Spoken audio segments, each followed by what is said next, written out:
शहबाज गिल को मुतवातिर कई दिनों से ज़हनी और जिस्मानी अजियत दी जा रही है, लेकिन उसके बावजूद आज जो कारनामा शहबाज गिल ने सर अंजाम दिया है, आप भी उसको दाद देने पर मजबूर हो जाएंगे। शहबाज गिल के साथ आज के दिन में ही क्या कुछ तमाशे लगाए गए, किस हद तक उसकी वीडियोज आती रह गई। दो शहबाज गिल साफ हर कोई देखता रहा। एक शहबाज गिल किम्स हॉस्पिटल के एक दरवाजे से निकल रहा था तो दूसरा शहबाज गिल किम्स के दूसरे दरवाजे से निकल रहा था।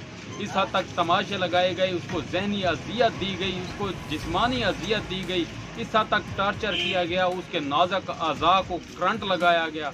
उसके बावजूद उस इंसान का दिमाग इतना शातिर और इतना बेहतरीन काम कर रहा था कि आज उसने जज साहब को कहा कि मैंने इमरान खान के खिलाफ कोई बयान अब तक नहीं दिया और ना ही मैं उनके खिलाफ कोई तहरीरी बयान दिया है।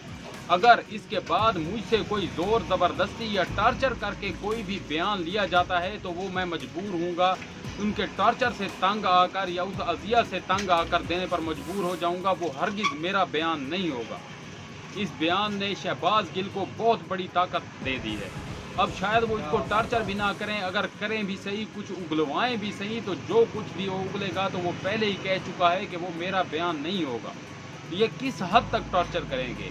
इतने दिन से शहबाज गिल इन्हीं की तहवील में है, उसके बावजूद अब भी ये मज़ीद तहवील लेना चाहते हैं। खुदा जाने ये क्या उगलवाना चाहते हैं, ये अल्लाह ही बेहतर जानता है। अल्लाह ताला शहबाज गिल और इमरान खान का हामी और नासिर हो। बहुत से सीनियर सहाफ़ियों की तरफ से ये खदशे का इजहार किया जा रहा है कि शहबाज गिल को भी इस्तेमाल किया जा रहा है, जिस तरह जुल्फ़कार अली भुट्टो के खिलाफ कुछ लोगों के बयान दिलवा कर उसे तख्ता-ए-दार पर लटका दिया गया था।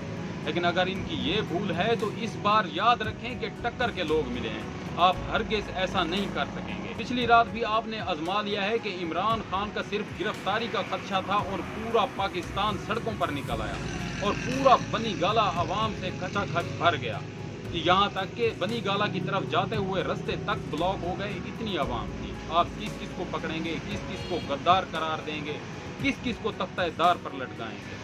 अकल के नाखून लीजिए, होश कीजिए और अब भी मौका है, साफ और शफाफ इलेक्शन कीजिए। इसके वाहिद यही हल है।